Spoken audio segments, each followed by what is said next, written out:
Recovering from postpartum depression was one of the hardest things I've ever had to do.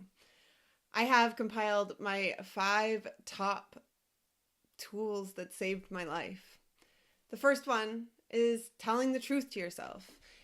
We don't have the bandwidth to be giving away any of our energy. We don't have the bandwidth to be spending time with people that don't make us feel good. And we spend so much of our time making extra noise in our head with statements like, I should do these things. It would be rude to not do these things. It could hurt their feelings. You know, all the things that we're socialized to do, to be nice and to be good. And you don't have to take the steps to actually change those elements. You don't have to leave your partner. You don't have to get a new job. None of those things. Just the first step is telling the truth.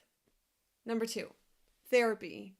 Therapy. I loved my therapist so much. They literally got me through once I got my diagnosis. I can't say enough about this. If your body politics include things like medication, then you can also find a therapist or a mental health professional that can go that route with you. I opted to not go that route, but you have to check in and see what works best for you. Number 3, safe relationships. Community.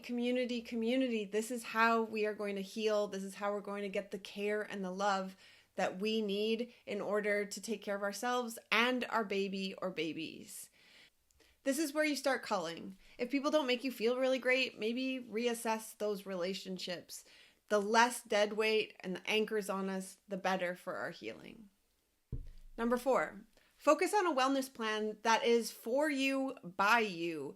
You're going to have some real talk here and make a plan that is sustainable for you. And in this plan, consider things like your sleep, what you're eating, if you're moving, how does it feel to be scrolling through social media before bed? Do you like watching Netflix until 1 o'clock in the morning? You're going to have to make some trade-offs here if you want to get well. Again, make sure this is something that you can do. I know for me, sleep saved my life.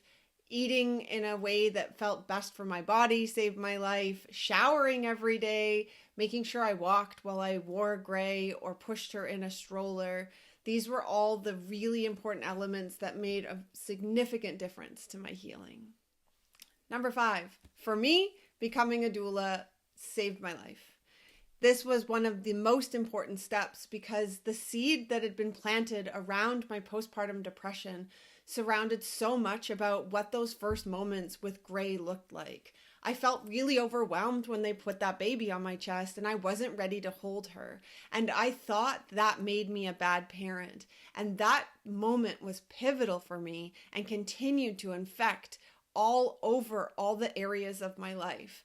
And it wasn't until I got the absolute privilege of witnessing that moment hundreds of times did I realize what that spectrum of normal can look like.